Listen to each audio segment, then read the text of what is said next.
ndakuramukirije inshuti mukundu wa amahoro y'Imana ndaguhaye ikaze muri kino kanya kumwanya w'ijambo ry'Imana tugiye gusangira uno munsi ijambo ry'Imana twaba dusangire ryanditse mu gitabo cya kabiri cya Samweli igice cya 11 kuva ku murongo wa mbere gushika ku murongo wa 27 ni inkuru ndende ntaza gusoma ariko urashobora kuyisoma wewe wenyene ariko ngomba mvuge mu majambo makeya hanyuma tuyige tumve icyo Imana ivugana natwe muri no nkuru. Ni inkuru ya Dawidi umwami maze ngo hari igihe abami baba bari kugwana ariko wewe ntiyari yagiye kugwana maze ariko kigwa iwe ariko aratembera abona umugore ariko aroga ategwa n'ivyifuzo aramuhamagaza bararyamana nawe yari muka Uriya. Hanyuma bamaze igihe aza yumva inkuru zivuga yuko uwo mugore yibungenze. Dawidi agira ingorane nyinshi cyane mu mutima atangura kurondera ukuntu ivyo vyabaye iyo bifuta canke akabifuka kugira ntibimenyekane. Niko gutuma ko Uriya aho yari ku rugamba ari kumwe n'umukuru w'ingabo Yowabu. Hanyuma aramutuma ko ngwaze kugira ngo afuke icyo cyaha ciwe. Ariko Uriya ntiyemera kuja kuryamana n'umugore wiwe. Arara kukigwa ibwami. Hanyuma umunsi ugira kabiri aramubaza ati kubera iki waraye ngaha kutagiye kuryama mu rugo iwawe. Aramubwira ati noryama gute mu rugo iwanje ingabo z'Abisirayeli ziki rugamba ntibikunda.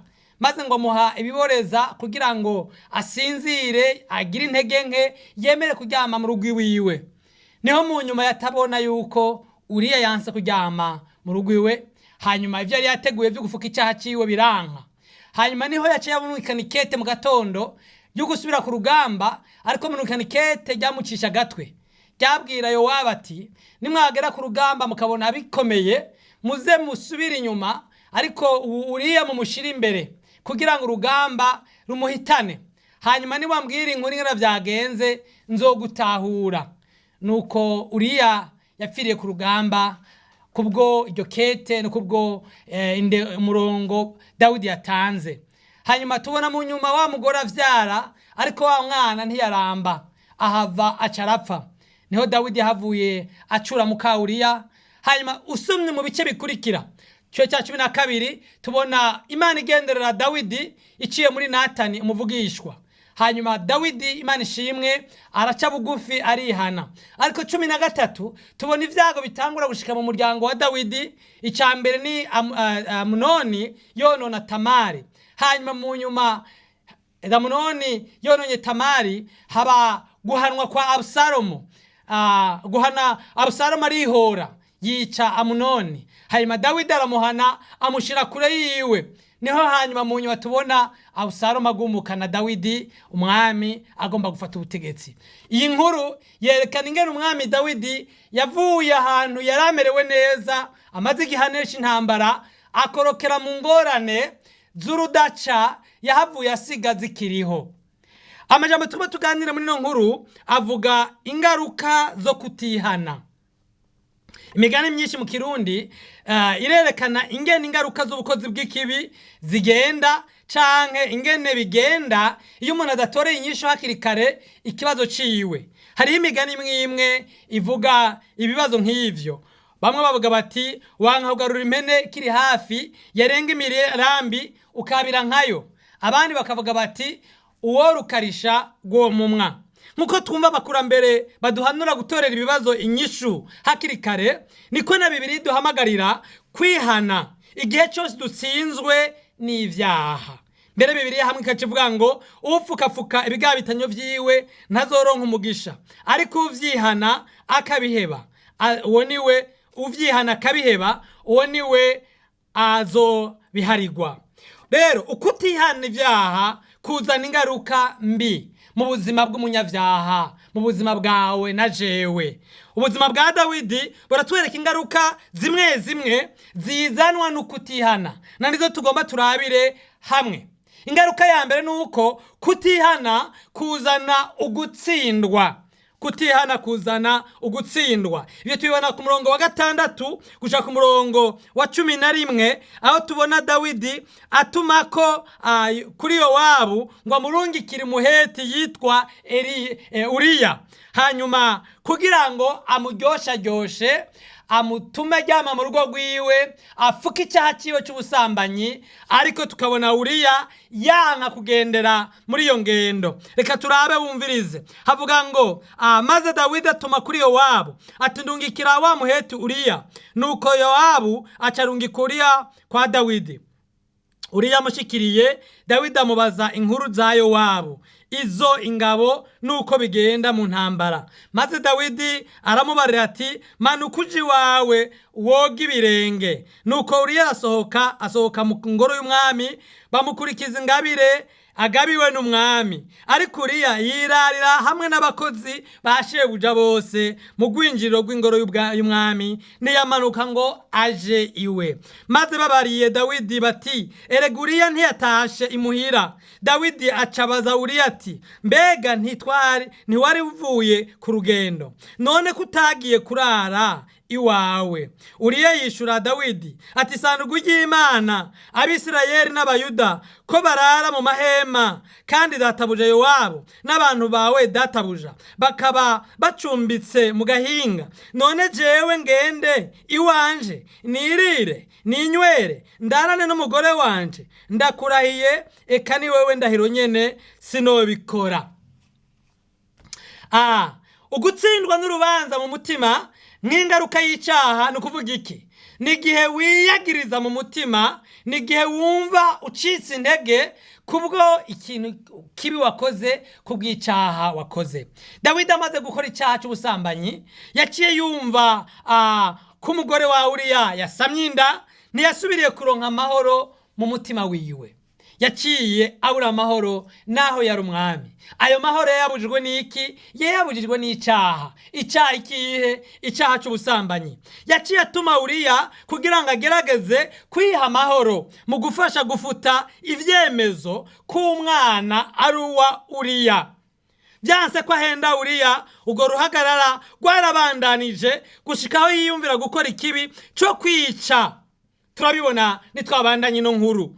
Maze tubona n'igihe uwo mwana yavuka yaruzuye umubabaro cyane amaze gupfa. Bibiliya ivuga ngo biranka ko afungura. 12 ku murongo wa 16 niho habivuga. Havuga ngo nico cyatumye Dawidi yinginga Imana kubw'uwo mwana, akisonzesha, akinjira mu nzu agasenga ijoro arambaraye hasi. Icyaha cya Dawidi cyazanye umubabaro n'ibitetegwe atari bwigere agira mu buzima bwiwe, naho yari umuntu yagize kahise k'ibibazo n'intambara. Nibiki vyerekana ko umuntu yatsinzwe n'urubanza? Icyaha kizana gutsindwa n'urubanza. Ni ukubera kimwe mu vyerekana ko umuntu yatsinzwe n'urubanza ni ukumaramara no gutetegwa. Uzoraba umusuma afashwe, naho yoba ari umuntu akomeye cyane, arashobora gufatwa n'umuntu adakomeye, amubwira ati wa musuma we, akamufata ukuboko. Uzubona umuntu akomeye acitse inguvu, atanguye kuba goyigoyi. Mbega ikintu kimugize goyigoyi kandi yariko arasimba impangu ni giki? Ni ugutsindwa n'ibitetegwa byinjira mu bugingo bwiwe bikamubuza amahoro. Ibintu byo tubona byashikiye Dawidi naho yari umwami, niyihagaraye ko yarabuze amahoro. Uruhagarara mu mutima. Iyo umuntu akoze icyaha agira uruhagarara mu mutima nk'aho mengo ibyo yakoze bose barabizi. Atangura kugenda yica urubanza, aravye umuntu amuravye mu maso akumva umenga abonye vya vyaha yakora kandi uwo muntu atavyazi. Cyo gituma rimwe na rimwe agenda aragangabuka yicura ko abantu bamenye ingorane ziwe. Ahandi mbere abantu bamwe barinyegeza bakirinda guhura n'abandi bantu, bakamara umwanya kure ya bene data kuko bumva umenga ntibabereye. Iyo umuntu yakoze icyaha wenyine aricira urubanza akumva ko atabereye, ari umukristo mw'ishengero agatangura kubura ntasubire kuboneka, niyo abonetse agatangura gukwepa, ntiyemere ko abantu bahuza amaso canke ko bagendana. Nico tubona Adamu na Eva bamaze gucumura nta n'umwe babwiye ngo bahunge, nibo bonyene bikumiye bivana mu nyonga z'Imana barahunga kwigegeza no kwirinda guhura kubera ibimaramare. Abandi nabo bariyumanganya bagaca bakora ibikorwa byo kwihumuriza canke ivyaha bitamenyekana, hanyuma ugasanga umuntu ariko arakora ibintu vyiza, ariko arafasha abantu, ariko aritwararika ibindi abantu batitwararika, atari kubera umutima mwiza, ariko kubera agomba guhonga Imana, guhonga umutima wiwe uri kuramucira urubanza. Aha ni hamwe havuga muri Bibiliya ngo sinkeneye kwisonzesha kwanyu kumvuza urwamo kubera murenganya imfuvyi n'abapfakazi, hanyuma mugaca muza imbere yanje, hanyuma ngo muriko murisonzesha. Aha ni hamwe umuntu agerageza gukora ibikorwa womenge agomba guhimbara Imana no kwihonga imbere y'Imana kugira ngo anyegeze icaha ciwe. Twavuga mu yandi majambo, icaha mu buzima bw'uwizera ni nk'akabuye gatewe mu ntozi. Iyo akabuye gatewe mu ntozi zari zitekanye, uzubona zose zigize umugumuko, zisanzaye, habaye akajagari. Icaha nshuti mukundwa, kuva umenya Imana nticagenewe kuba muri wewe, nticagenewe kuba muri jewe. Naho bishika tugacumura, naho bishika tugatsindwa, icaha cagenewe ko cihanwa. Uko iyo kimaze umwanya na muto mu buzima bw'umuntu, kizana uruhagarara, kizana umutekano muke, kizana guciga urubanza, mbere bamwe no kwiyahura, bariyahura kubera ibimaramare. Ndibuka inkuru numvise y'umwana yakoze icaha mu rugo rwa iwabo. Uwo mwana icyaha yakoze n'ingorane, mbere n'icyari icyaha, yateye ibuye yica inkoko, hanyuma yariko arakina, maze inkoko imaze gupfa, umukozi aramubwira ati yamara wewe ndakurega n'abavyeyi baza. Umwana arakoma amashi ati ntabara, ntuze kubivuga n'abavyeyi baza. Umukozi ati mugira ngo sindabivuge n'abavyeyi baza, emera uzokwama ukora ibikorwa ndagutumye vyose, hanyuma rero nzokunyegereza icyaha cawe.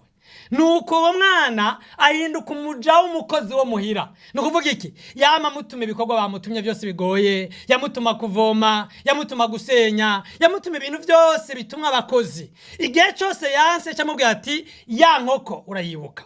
Umutima w'umwana ugaca usimba. Abavyeyi baje gusanga umwana yaronze, yaracumukuye, yarabaye nabi. Baravuga ati mwana ingorane ufise ni iki? Yaratinya kuyivuga kuko yatinya kwatura icaha ciwe. Niho yavuga ingorane yamushikiye, abavyeyi barababara cyane. Baravuga ni kuko utatubwiye ingorane wagize, mbega nitwari kukubabarira, ni kuko wemeye ukaba umuja w'umukozi. Nuko iyo icyaha gishitse mu bugingo bw'uwizera akanka kucihana, ahinduka umuja wa Satani, ahinduka umuja w'icaha, ahinduka umuja w'ubwoba, ahinduka umuja wo kwicira urubanza. Ariko ijambo ry'Imana rivuga ngo nitwatura ibyaha byacu niyo kwizigirwa, iraduharira ibigabitanyo byacu ikavyibagira. Nuko umuntu asanga we nyene yiyononeye. Iri jambo rirakomeye mu buzima bwacu. Icyaha kizana gutsindwa hamwe n'urubanza. Naco wokora na kimwe ngo ukureho gutsindwa kiretse wishikaniye Imana ugasaba imbabazi. Icyaha cemewe gisa n'icyamaze guharirwa. Imana iriko iraguhamagara wewe nshuti mukundwa, Imana iriko irahamagara jewe ngo dusuzume ubugingo bwacu. Mbega hari icyaha wanyegeje mu mutima wawe ngo uri kurankurikirana? Mbega uba mu ruhagarara n'ubwoba no kwicira urubanza? Mbega hari ibikorwa uri kurakora bigaragaza ko ugomba kunyegeza icyaha kubera wanse kucihana? Imana iduhamagariye gufata ingingo ngo twihane. Umuti w'icyaha ni ukwihana, kandi icyaha cemewe kiba kimaze kugirane guharirwa. Ingorane igira kabiri, ingaruka igira kabiri tubona muri rino jambo y'ukutihana nuko kutihana guhamagara ibindi vyaha. Gutihana guhamagara ibindi vyaha. Were ku murongo wa 6 aho twasomye kuva Dawidi acumuye akanka kwihana imbere y'Imana, tubona haza urukurikirane rw'ivyaha. Bibiliya itwereka yuko guhamagara ibindi vyaha bisobanura ko umunyavyaha asanga ariko arakora ibindi vyaha mu ntumbero yo kunyegeza icyaha yakoze. Mu buzima bwa Dawidi tubona ko ivyaha bishika bitatu kandi abikorera icarimwe. Icambere agira uburyarya. nyuma y'uko yakoze icyaha cy'ubusambanyi. Ubwo buryarya bugaragara mu kuntu yatumye ko Uriya akagaragaza umenga aramukunda, akamubwira ngo nagende ngo aruhuke niyoze ibirenge, akamutekerera ingabire atashe kugira ngo amuryoshye. Dawidi yari yamaze kwinjira mu cyaha cy'uburyarya. Hariho abantu bagira uburyarya bagakora ibintu wamenga bariko bagirira neza abandi, ariko ari bimaramare n'ibitetegwe ingaruka y'icyaha aba yakoze. Maze cyari cya mbere yakoze nico, yagize uburyarya kuri Uriya. Cyaha cya kabiri yarishe. Urupfu rwa Uriya rwagirizwa Dawidi kubera Yowabu yakurikije amabwitegeko ahawe n'umwami wiwe Dawidi. No kuvuga ngo yaciye agenda ku rugamba acapanga abasoda nabi nk'ugomba atsindwe, hanyuma acashira imbere uwo gupfa, hanyuma yicisha umusoda w'akamaro. Hanyuma urwo rupfu rwa Uriya rwagirizwa Dawidi. Ni ingaruka yo kutihana. Turabona n'iyindi ngaruka iri muri ico kintu nyene. Ni gute umwami atuma ko ngo ingabo zitega abansi, hanyuma ngo niba rwakomera urugamba batere basubira inyuma, hanyuma abantu bapfe arondera umuntu umwe. Dawidi tubona yuko yahemukiye igihugu, ahemukira n'ingabo ziwe kugira ngo Uriya apfe. Iyo Dawidi atihana, Imana ishimwe, ku murongo wa 10:12 yari guhava yisamburira ku muryango wiwe, yari guhava apfana umubabaro yisamburira ku igihugu. Ni kuko icyaha kitihanywe gihamagara ibindi vyaha. Ivyo ukora byose kugira ngo uhunge igihano, usanga ari ibintu bitemewe bigukwegera mu vyaha. Mwene majambo, inyishu y'icyaha no kucemera no kucihana. Ibintu byose wokora ngo ntikimenyekane, ngo nikijya habona, ni ukuvuga yuko byose biza kuba ari ivyaha, ntaba ari ibyiza. Nico gituma intambuko yose ukora mu kunyegeza icyaha ni intambuko y'ivyaha, ni intambuko ija mu bindi vyaha. Uko winjira mu cyaha kimwe ume neza, ni kugerageza kukinyegeresha ikindi cyaha. Ubwa mbere bwa ubusambanyi abunyegeresha uburyarya, uburyarya bunyegeresha ubwicanyi no guhemukira igihugu. Uko ugerageza gutera intambuko mu cyaha ukinyegeza, niko bizana ingorane. Aho urashaka kuntahura, dufata icyaha cy'ubusambanyi twako turavuga. Iyo umuntu aguye mu ngorane z'icyaha cy'ubusambanyi, kenshi agomba kukinyegeza. Mu kukinyegeza rero, iyo byamaze kuja habona cyane bitaraje habona, aja mu bubeshi nuko anka kwemera yuko yakoze icyaha. Iyo byamaze kuja habona, agerageza, batari bake bagerageza gukorora inda, bakica abana cyane, bakicisha abana ngo ntibazobagirize. Uko icyaha kimugikora niko gikwega n'ikindi cyaha. Umugararizo w'umutima uhamagara uwundi mugararizo. Umunyabyaha uko yinjira mu vyaha niko aromora, agahinduka bitumwa ko mu vyaha. Umufaransa niwe yabivuze neza, yavuze ngo ushobora kwiba igi arashobora no kwiba imfizi. Uhera ukora utuntu dutoya dusanzwe, niyo wari kwihana atanu wari kugutwenga, ugahereza mu bintu by'agahomera munwa atanu umuntu yovuga mu bantu.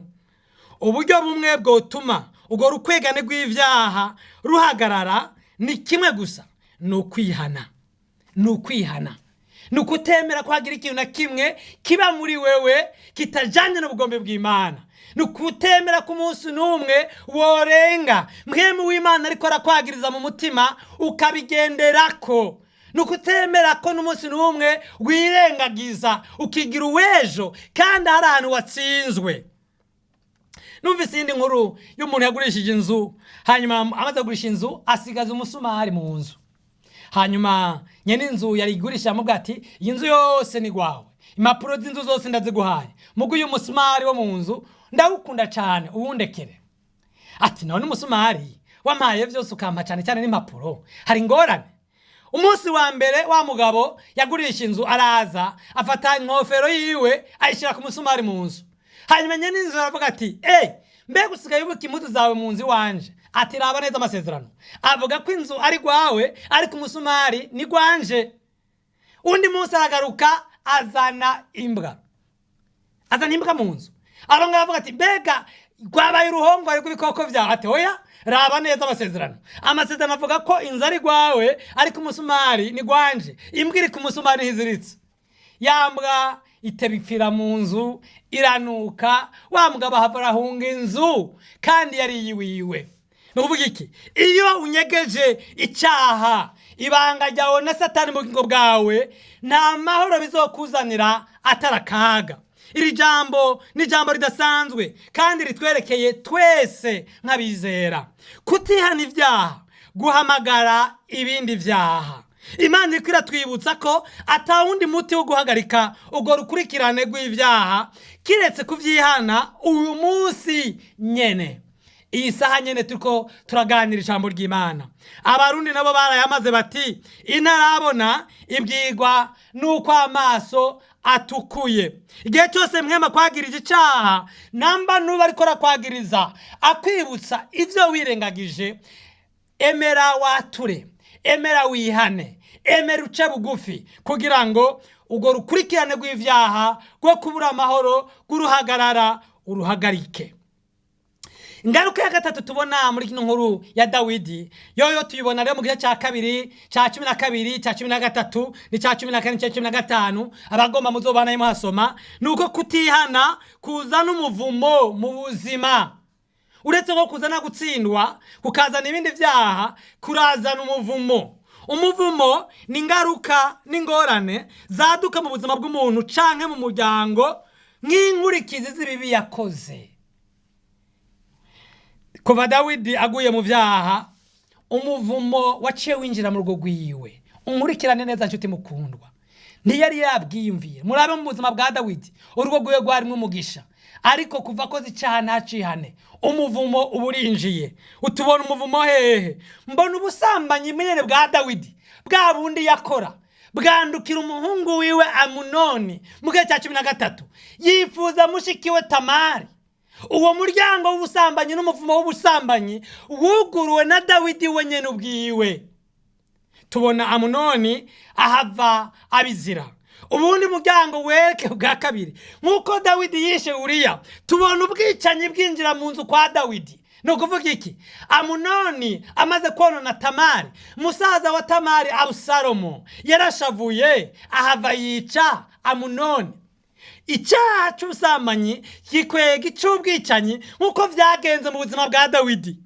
Mbere saha tubona Abusalomo kubera yakoze ico cyaha cyo kwica mwene wabo, tubona Dawidi amuhana, amujana kure ngo ntibabonane, amuhanga igihano. Niho Abusalomu yahava ategura imigambi y'ubugumutsi. Tubona mu rugo rwa Dawidi haduka ubugarariji, aho Abusalomu usomye neza muri Bibiliya yakoze ivyaha by'akataraboneka, afata ku nguvu abagore ba se biwe, aramaramaza izina rya se wiwe. Dawidi arahunga, ahinduka umuntu asanzwe, umugararizo. Iminsi ya nyuma ya Dawidi yabaye iminsi yuzuye umubabaro mwinshi cyane, kandi ibyo byose inkomoko yavyo, intandaro yavyo, umugani w'abarundi, yavuye mu caha kitihanywe. Ni kubera iki umuvumo ukurikira ivyaha? Rimwe na rimwe umuvumo n'ingaruka zisanzwe zikurikira icaha, uko icyo umuntu abiba nico yimbura. Nakamana abwira inshuti mukundwa, icyaha cyose umuntu akora ni nk'ukubiba, kandi ubivye icaha kirafise ibintu cama. Icyaha cyose ico biba kiravyama. Ubivye ubusuma burafise icyo bwimbura, ubivye ububeshi burafise ibyo kwimbuka.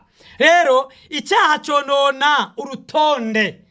Iyo tuvuze icyaha no kuvuga iki? No gukora ibitemewe, no gutakaza intumbero. Gutakaza intumbero rero nukugenda nugukora ibintu, nukugendera mu nzira zitemewe, zitategerezwa kumera gutyo. Ivyo rero iyo abantu bagenze nkuko batategerezwa kugenda, iyo bakoreye abandi ibyo batategerezwa kubakorera, iyo bayirengagije abo batategerezwa kwirengagiza, birazana ingaruka z'amatati, birazana ingaruka z'akabonge, birazana ingaruka z'uburyo butandukanye. Niho tubona Amunoni yonona Tamari, hanyuma Tamari arihora mu kwica Amunoni. Dawidi amushira kure yiwe, Abusalomu ategura kwihora, hanyuma hanyuma ahava aragumuka Abusalomu. Hanyuma Abusalomu amaze kugumuka, Dawidi arahunga. Tubona umwami amaramara mu myaka yiwe y'ubutama. Icyaha cerekana akarorero kabi kandi vyanka bikunda. Aka karorero karandukira umuryango. Nakamana ubwiye nshuti mukuru kwankurikira, nanje niyibutsa icyaha cyose dukora, icyaha cyose ukora kizokwandukira umuryango wawe, kizokwandukira abana bawe, kizokwandukira inshuti zawe. Kubera iki? Kubera abarundi barayamaze ngo wiba uhetse ukaba wandukije abana bawe ubusuma. Nukuvuga iki? Icyaha nikijana. Icyaha ni nko kwikwegera indamuga ikara mu gashambara. Niho tubona imiryango imwe imwe igira imivumo y'indazishushu. Ugiye kuraba uzosanga mu ntango yavyo harabaye abavyeyi bigenjeje nabi mu vy'indero zabo. Ntibamenye ko iyo ndero y'ubusambanyi izokwandukira abana babo. Ewe muntu ugendera mu busambanyi, ewe muntu ugendera mu bwicanyi, ewe muntu ugendera mu gwanko, ewe muntu ugendera mu vy'ugenderamo vyose, umenye ko bitazoherana na wewe, bizokurikirana umuryango wawe. Imiryango itagira ingo ziramba, ugasanga urugo rwubakiwe ku cyaha cyo guhemuka, maze uko guhemukirana hagati y'abavyeyi kugaca kurandagata, ugakurikirana abana babo. Ingo z'umuryango wose ugasanga bama bahukana nta numwe arama mu rugo. Ivyaha ugasanga vyabakurikiranye, usanga imiryango imwe akaboko, ugasanga bariba, uwari we wese ariba, canke ntihabura n'umwe ajana uwo muvumo. Sinovuga imivumo ijana n'abantu, twebwe turabarundi turabizi ko hari imiryango usanga ifise iceyi kanaka, kandi ukasanga bariko barabigenderamwo ntibazi igituma babigenderamwo, ariko n'umuvumo wavuye ku vyaha vy'abavyeyi n'abasekuru banse kuvyihana, hanyuma baca bakwegera iryo kara mu gashambara, bakwegera imiryango. Nakanda ubwiye nshuti kurankurikirana, waba umuvyeyi mu rugo, waba umurongozi mw'ishengero, waba umurongozi hagaba mu kazi canke hariho hose urongoye, inyifato yawe ntiyijana, ingeso zawe ntizijana. Si wewe gusa, birashikira n'aburongoye, birashikira n'abo ureze mu rugo, birashikira n'abo muri kumwe. Nakunda umugani w'Abashinwa uvuga ayo majambo muri ubu buryo, uvuga ngo inyifato yawe iriko iravuza urwamo rwinshi ku buryo umwana indero uri kuramuha ntayumva. Urwamo rw'inyifato yawe ni rwinshi ku buryo indero utanga ntiyumvikana. Rimwe na rimwe ivyo nigisha naco bimara iyo bitajana n'ivyo nkora. Rimwe na rimwe, kandi si rimwe na rimwe, ivyo mbwira abana ngo bakore ntibikunda ko babikora kandi bazi ngene mbayeho. Kuvuga iki? Icyaha kizana umuvumo, kizana umugararizo, kizana kwiganwa. Rero nshuti mukundwa, ukuntu kuri kudasanzwe dukwiye mu ijambo ry'Imana, kutihana kuzana umuvumo. Reka kwibaza ko ingaruka z'ivyaha ukora zizogarukira kuri wewe gusa.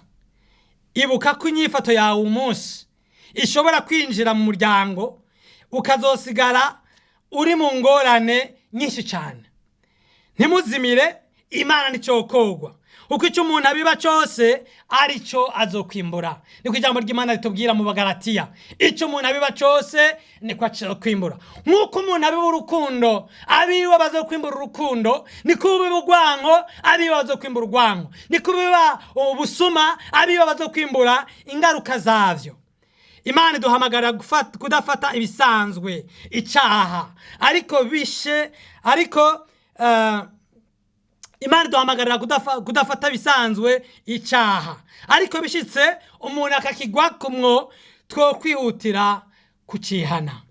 Kuva dutangura gushika turangiza n'amajambo twaganiriye muri ino nkuru, turabonye ingaruka z'ivyaha zishika 3: gutsindwa n'urubanza, gukora ibindi vyaha by'urukwegane bikurikira icyaha, n'umuvumo.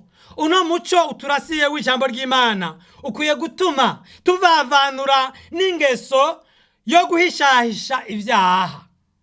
Umuti urama w'icyaha, kuko namwe bivuga kuva ntangura, n'ukwihana, kanatsinda utihanye arahanwa. Namba ntagomba kuzohanwa, ninemere nihane. Kwihana no kuvuga iki? Nemere ivyangoye. Ni wemere wemanga ivyakugoye. Uko nutihana uzohanwa. Nahe icyaha cawe coba kiguteye ubwoba gute? Hari isezerano ry'Imana ridahinduka riri muri Yohana wa mbere 2:9 havuga ngo nitwatura ivyaha vyacu niyo yo kwizigirwa kandi igororoka. Ivyo nivyo bituma iduharira ivyaha vyacu ikatwoza ukugabitanya kwose. Kuva niko navuga amajambo, birashoboka ko Imana yakwibukira ivyaha wakoze hanyuma ntiwavyihana. Birashoboka ko umaze igihe uriko urabifukafuka.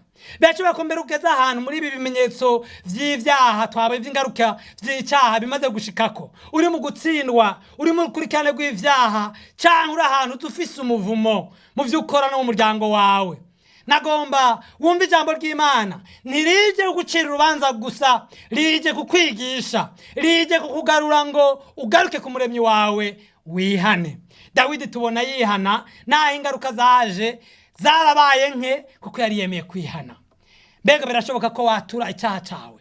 Mbega birashoboka ko umunsi nyene uvavanura n'ivyo wari waragize ibanga bimuka vyihana, ibindi wumva bidakunda ko biguha amahoro, ukabwira abakozi b'Imana bakurongoye mu ishengero, ukabwira bene data wizigiye bakagusengera kugira ngo ube amahoro. Reka ndagusengere kugira ngo Imana iguhe inkomezi nawe ufate intambuko yo kwatura no kwihana icyaha cawe. Mana ndagushimiye kubw'imbabazi zawe zamahe ibihe bidashira. Twebwe twigira abahinga imbere yawe. Iyo dukoze icyaha nko kwa Dawidi twagomba kugifuka, nacyo kikatubera ibara, kikatuzanira gutsindwa, kikadukwegera ibindi vyaha, maze kikatuzanira umuvumo. Mana uharire mwene data ariko arakwekana n'ino jambo yabaye mu vyaha